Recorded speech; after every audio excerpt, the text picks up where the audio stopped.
Hey everyone, it's Marcy, and it has been really cold in Manitoba. But I'll tell you what, on a global stage and geopolitically, things have been really heating up. The clashes across the U.S. border, the increasingly tense climate in international politics, it can be tough to stay on top of what's happening at home.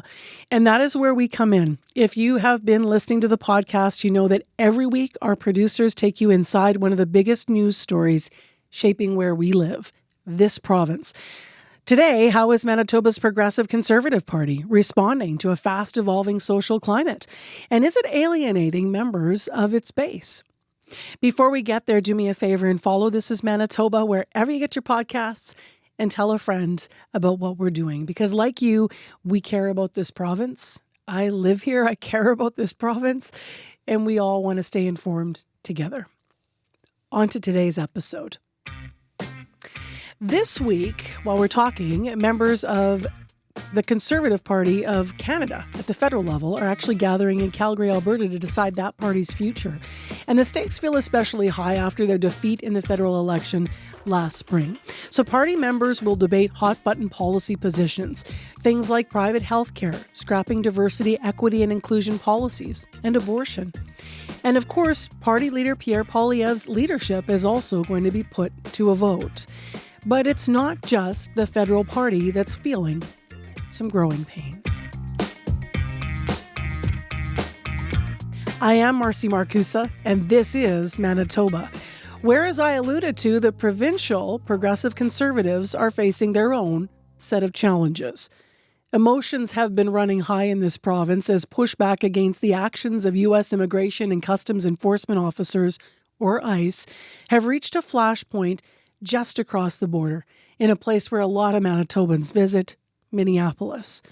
Last weekend, 37-year-old ICU nurse Alex Jeffrey Preddy was shot and killed by ICE agents in Minneapolis. It was the latest incident in weeks of escalating tension in the Twin Cities that for many Manitobans has been too close for comfort.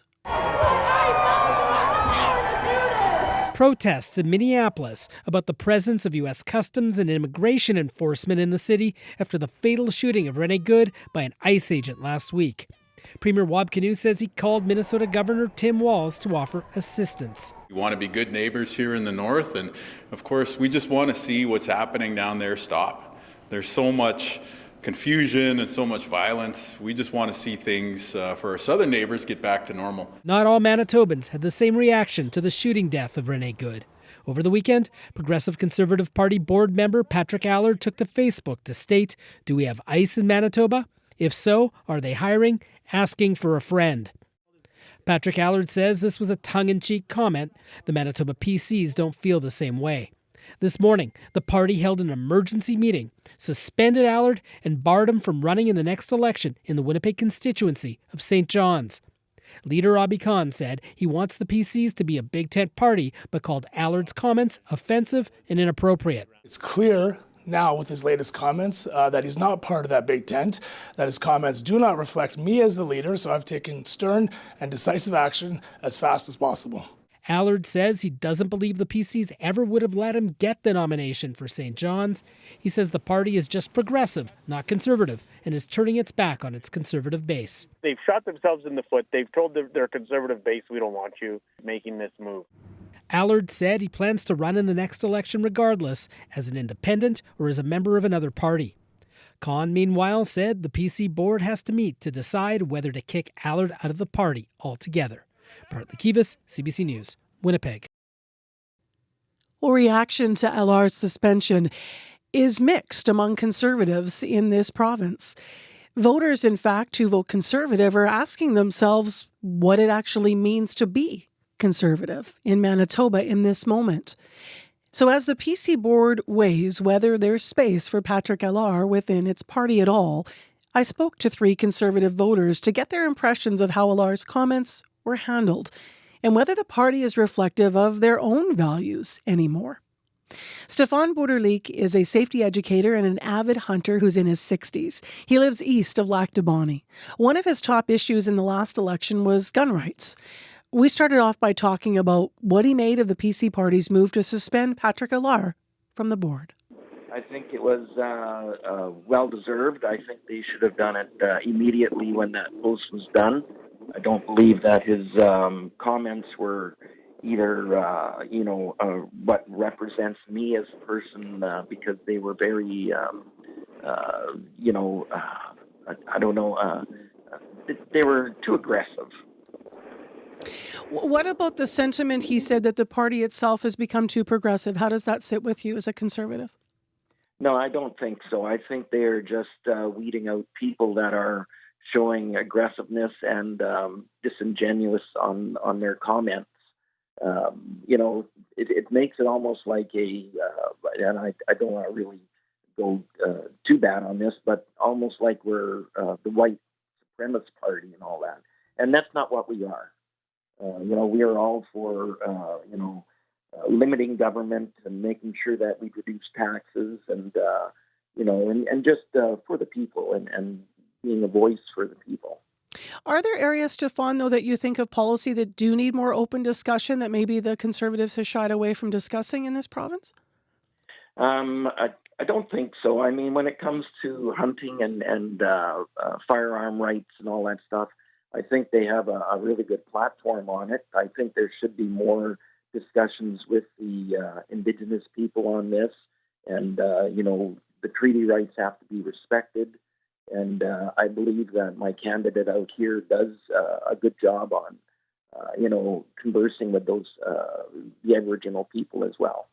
And you've got Wayne Iwasco out there representing you in Lac du Bonnet, just so people know, right? Yes, I do. Yeah. Yep. When you think about values, because that word always comes up in these conversation, in any political conversation, what do you think about personally that you identify with as when you say, I'm conservative?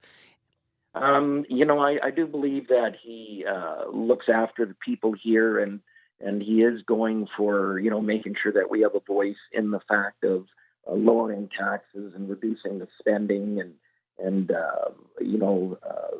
ensuring that people that are hardworking, get good value for their money when it does come to government expenditures.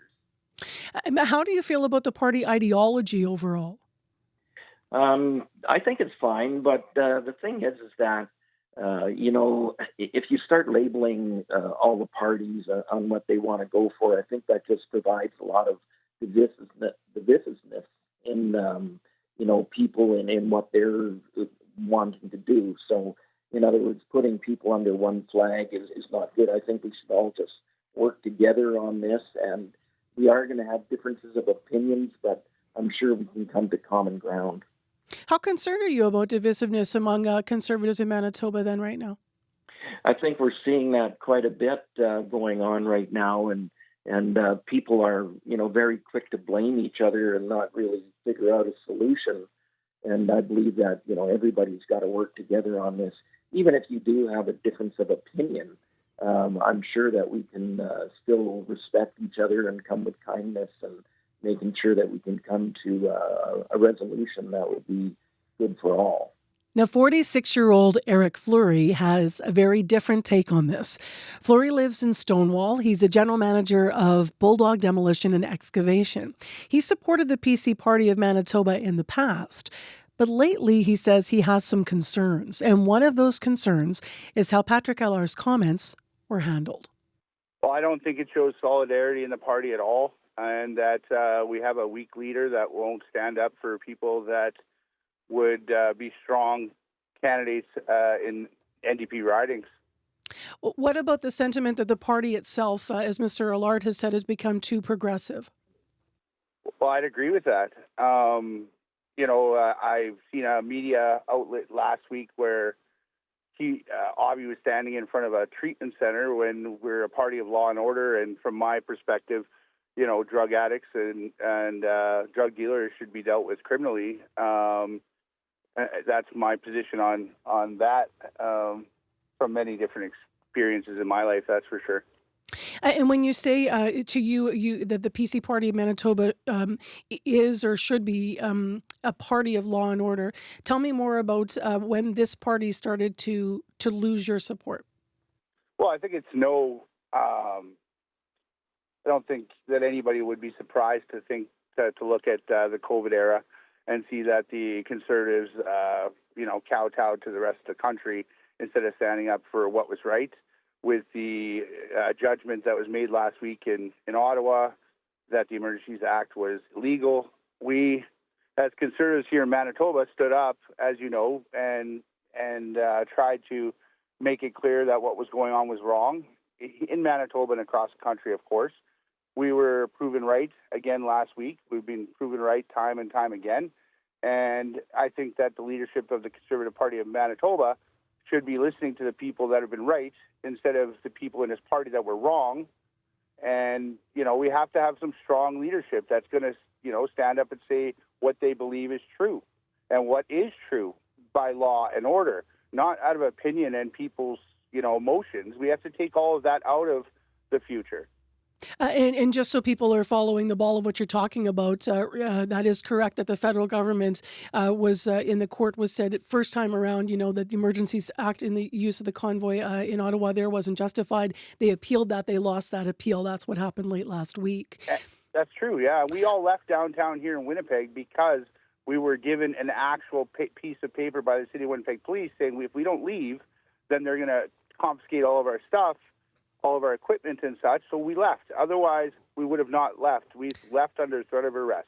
What values do you think about personally that you identify as being conservative? You've already alluded to law and order, so obviously that's something that you believe is very important. But what else do you believe that the party is not reflecting? We believe in family, church, of some sort, whatever church you want to believe in, that's your prerogative. Freedom of religion is the founding principle, and that if you raise your family, you're on top of your family, and you care about your family, then these types of situations are less likely to happen. I personally am all over my children with these things, and it's my job first to be a father, a protector, and a leader. So I think that's a conservative value. Just last, Eric, you took to Facebook as well in writing about the PC Party of Manitoba, saying, quote, they don't want to talk about subjects like parental rights or COVID amnesty. You went on to say, quote, booting Ken Lee, Shelley Glover, Wally Dowdridge, Susan Ock, and now Patrick Allard, end quote. Obviously, all of those things for you are top of mind then. Could this party win you back? You attributed that quote to me, but it's not my quote. I did comment on that post. Okay, but you commented in support. I do agree with that. Yep. I think that these are strong conservative voices that need to be represented in the party. And the fact is that we need leadership in this province. And these people showed strong leadership.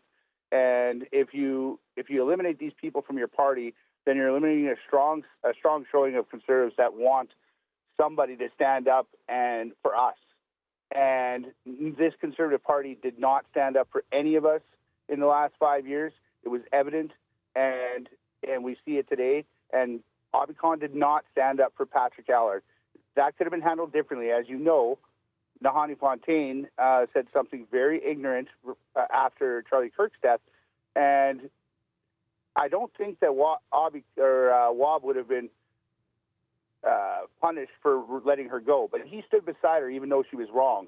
I think that's one of the things that I looked at in Wab and was like, they were wrong, but at least you stood by your person. So where do Manitoba's progressive conservatives go from here? I also spoke with Kai Giselle. He is, the future in many ways. He's a youth member of the PC Party board. He's a Gen Z student. He's also a recently appointed member of CBC Manitoba's Community Advisory Board. In fact, he is in Calgary for the federal leadership vote on Pierre Poilievre that I mentioned earlier. He comes at the issue of Patrick Allard's Facebook comments about ICE from a bit of a different perspective, because he knows Patrick Allard personally. But I thought his comment was insensitive given the timing of what happened in the United States, and I also think it was unnecessary. I don't know why he was tweeting about issues going on in the U.S. when he should have been focused on local issues like that in Winnipeg. I thought he'd be more careful about what he wanted to say. Patrick used to be an independent candidate. He ran against Aubicon as an independent in Fort White in 2022, and then in 2023 he ran in St. John's, his home constituency, as an independent. And joining the political party, he wanted to run as a progressive conservative, and I figured that he would have been more careful in what he says and what he posts so that he could have been vetted just like is standard for all conservative So parties. how careful do you have to be? Because if you're listening to what Eric said, he said he feels like they're just sort of discarding people in a way. So I guess the question is, where do you sit with this? Do you understand disgruntled members of the PC party? Absolutely. So there's two parts to that, right? I joined the PC party in 2021 to vote in the leadership race to replace Brian Pallister, and I voted for Shelley Glover in that race. I voted for the more conservative option in every leadership race I've participated in. And I want the party to be member-driven. That's why I got elected to the board. One of my close friends is now the president of the board. He's doing a lot of good work there.